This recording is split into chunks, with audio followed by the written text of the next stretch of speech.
বউয়ের চিকন বুদ্ধি মোটিভেশনাল স্টোরি বিল্লাল রাজু 28/6/2025। বন্ধুরা, এক রাজা মাছ খেতে ভীষণ ভালোবাসে, এটা সবাই জানে।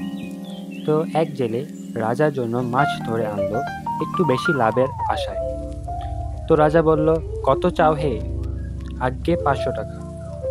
রাজা 500 টাকা দিয়ে দিল। পাশেই রানীমা বসা ছিল, বলল, বড্ড বেশি হয়ে গেছে, বড়জোর 80 থেকে 100 টাকা হওয়া উচিত ছিল। রাজা বলল, কি আর করা, আমি রাজা মানুষ, ফেরত নেই কিভাবে?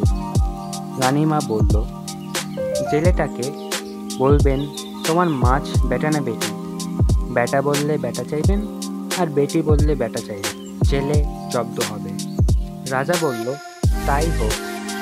তারপরে রাজা জেলেকে জিজ্ঞেস করলেন, তোমার মাছ বেটা না বেটি?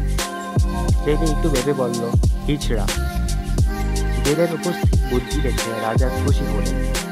রাজা আরও 500 টাকা বকশিস দিলেন। জেলে 1000 টাকা গোছরে রাখতে গিয়ে একটা 5 টাকার কয়েন পড়ে গেল। জেলের সাথে সাথে তা তোলে চুমু খেল ও কপালে ছোঁয়াল। রানীমার সাথে সাথে বলল, দেখেছেন জেলে কি পরিমাণ ছোট লোক, মাত্র 1000 টাকা কামাই করলো আর 5 টাকা পড়েছে, সে তা তুলে কপালে ছোঁয়ায় চুমু খায়। রাজা বলল, ঠিক ঠিক, এই জেলে তুমি 5 টাকার লোভ সামলাতে পারলে না, মাত্র 1000 টাকা কামালে। জেলে বলল, রাজা মশাই, ব্যাপারটা তেমন না, এই কয়েনে আমার দেশের রাজার ছবি দেওয়া আছে, তাই তাড়াতাড়ি করিয়ে চুমু খেয়ে সম্মান জানাচ্ছি।